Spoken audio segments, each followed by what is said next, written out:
Halo guys, welcome back again to my channel bersama saya Hansen di sini dan seperti biasanya setiap harinya saya akan buatkan video seputar cryptocurrency. So bagi teman-teman yang tertarik seputar cryptocurrency boleh aja langsung bantu saya like dan juga subscribe. Jangan lupa juga untuk aktifkan lonceng notifikasinya supaya kalian gak ketinggalan update baru seputar cryptocurrency. Oke, pada ini guys, balik kita akan bahas seputaran Bitcoin dan seperti biasa kita bakalan mulai dari coin market cap terlebih dahulu. Per hari ini secara global market cap crypto berada di angka 1,01 triliun dolar atau turun sekitar 0,65%. Nah, Bitcoin sendiri di angka 21.688, Ethereum 1.520, BNB 308, XRP 0,38, Cardano 0,36, Dogecoin 0,08, dan Polygon Matic berada di angka 10 dengan harga 1,25 dolar. So, per hari ini kita melihat market dalam keadaan yang mix, bagian ada yang hijau, ada juga yang merah, walaupun penurunan dan kenaikannya nggak terlalu signifikan guys, hanya kurang lebih 0, sekian persen hingga kurang lebih 1%. Secara overall kita melihat 24 jam terakhir, market dalam keadaan yang cenderung volumenya kecil. So, itu adalah outlook sementara dari beberapa top coin yang ada. Untuk video hari ini kita nggak bakalan bahas berita dan data, karena saya pengen update beberapa chart ke kalian. Jadi kita langsung aja masuk ke chart. Oke, kita jangan mulai dari Bitcoin dulu guys. Saya pengen update ke kalian untuk dolar index dan juga S&P 500 terlebih dahulu. Nah, jika teman-teman perhatikan di S&P 500 secara overall sebenarnya kita masih berjalan sesuai dengan skenario, di mana kita melihat S&P 500 menjauhi area trendline yang kemarin sempat kita tembus di sini yang sudah menahan S&P 500 selama kurang lebih 1 tahun.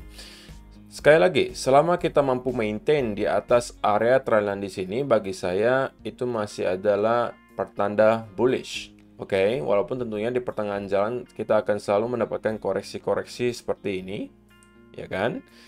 Tapi secara overall, selama kita terus membentuk higher high, higher low, that's fine, gitu. Oke?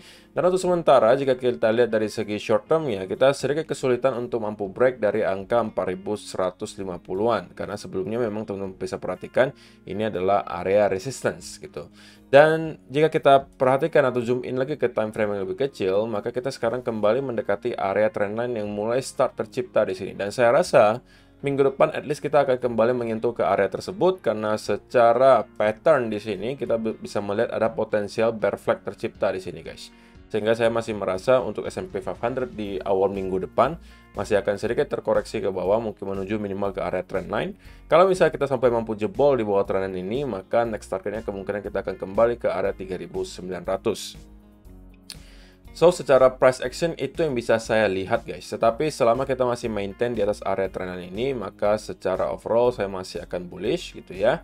Tentunya senario paling idealnya adalah kalau ternyata kita kembali ke area trendline dan kemudian kembali bounce dari sana. Dari sana kemungkinan kita akan bisa melihat ada trendline mulai start tercipta juga jika yang terjadi nanti adalah seperti ini. Kemudian kita break, ini adalah bisa jadi awal dari push kita berikutnya ke atas. Jadi secara overall short term sedikit bearish, kita akan kembali menyentuh area trendline dan dari sini saya bisa expect akan ada bounce lagi ke atas, tapi kita akan lihat nanti dalam beberapa hari ke depan. Jika itu yang terjadi, maka kemungkinan kita akan melihat crypto dan khususnya Bitcoin dan kawan-kawan itu juga akan mengalami rally. Tapi kalau kita sampai jebol di bawah trendline ini, maka kita bisa expect akan ada koreksi lebih dalam yang terjadi, tidak hanya di stock market US tetapi juga di cryptocurrency. Kemudian kita bakalan bahas dolar index. Nah, sesuai dengan yang kita sudah pernah bahas di video beberapa hari yang lalu, ketika dolar index baru saja mampu menjebol ke area ini, saya katakan guys, saya masih short term bullish untuk dolar index. Alasannya sesimpel karena kita sudah mampu break di atas area trendline yang sudah menahan dolar index dari tahun 2021 kemarin gitu ya. Kemarin kita udah sempat breakdown tetapi kemudian kembali masuk, maka ini kemungkinan kita flip lagi menjadi area support. Dan kita berkali-kali mendapatkan bounce dari sana guys. Kalian perhatikan di sini walau kita sempat mendapatkan satu fake out tapi kita kembali naik ke atas dan kita sempat menyentuh ke area trendline sesuai dengan ekspektasi kita. Oke? Dan kali ini guys kita kembali mendekati area trendline tersebut. Nah, minggu depan akan menjadi minggu yang krusial banget tentunya karena akan ada banyak event ekonomi penting yang bakalan kita lihat di minggu depan. Jadi kemungkinan market akan volatil. Tapi untuk sementara waktu karena kemungkinan masih banyak akan menunggu gitu ya event tersebut terjadi, kita masih akan melihat market dalam keadaan volume yang lebih kecil. Tapi secara price action gitu ya, kita kalau melihat hal seperti ini, selama kita tidak mampu break di atas area trendline ini, maka chance-nya adalah kita hanya membentuk lower high baru, oke? Lower low, lower high, lower low, lower high, lower low, dan ini bisa jadi ada lower high baru juga, dan kita bisa jadi kembali reject dan menuju ke area 100 lagi di sini. Yang tentunya akan menjadi area major support, guys. Oke, di sini adalah major support.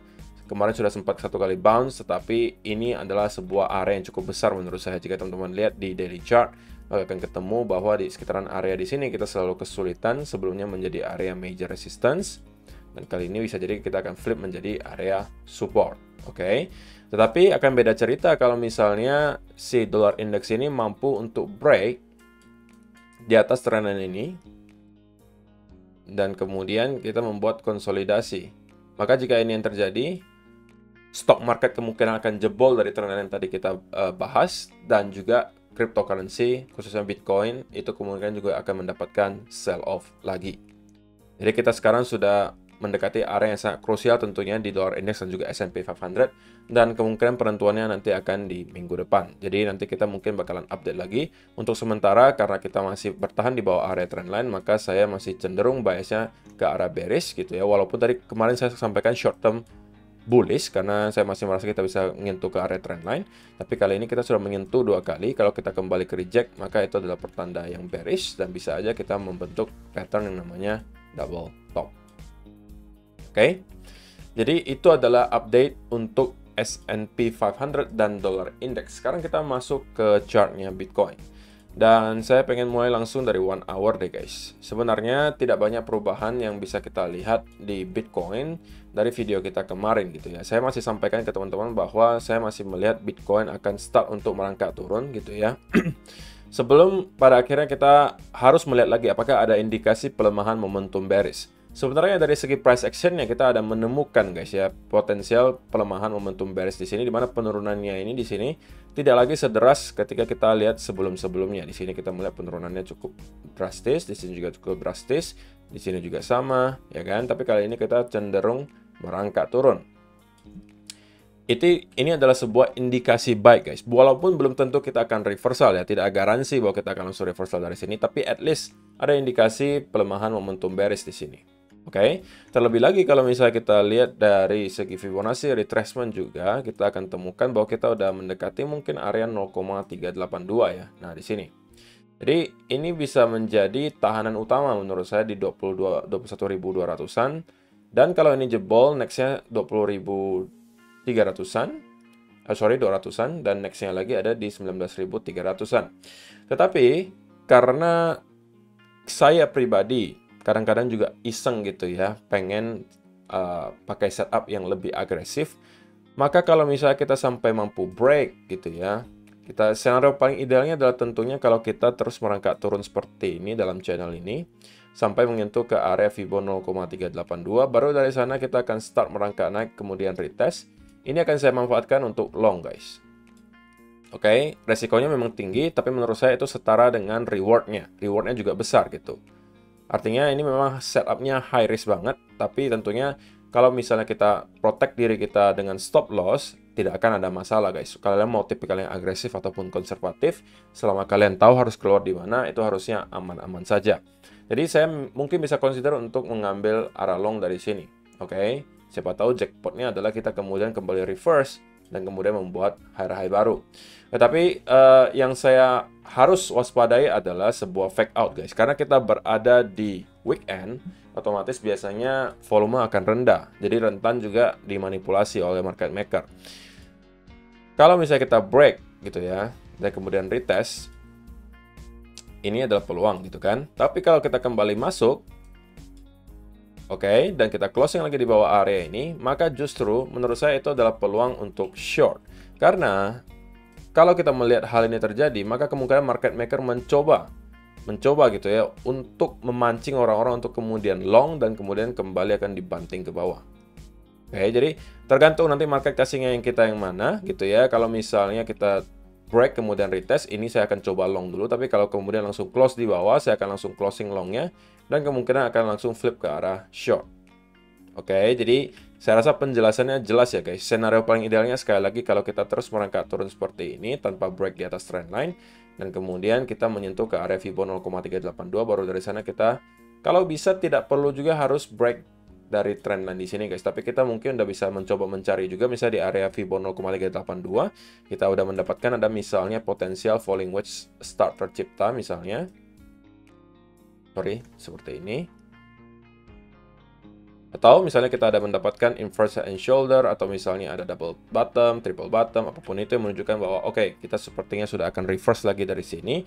Walaupun kemungkinan tidak akan langsung ke higher high baru, tapi at least semacam koreksi ke atas itu menurut saya cukup make sense. Oke.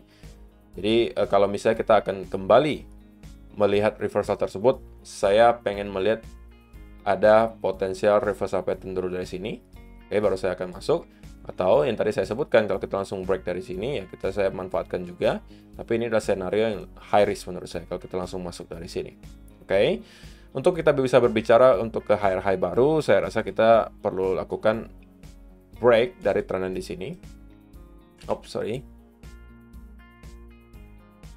Ini mungkin baru kita bisa berbicara untuk higher high yang baru, tapi untuk sementara waktu, karena kita masih cenderung juga bearish gitu ya di time frame kecil. Kalau kita lihat di 15 minute chart, belum ada tanda-tanda reversal, walaupun sudah ada pelemahan momentum bearishnya, tapi belum ada konfirmasi sama sekali.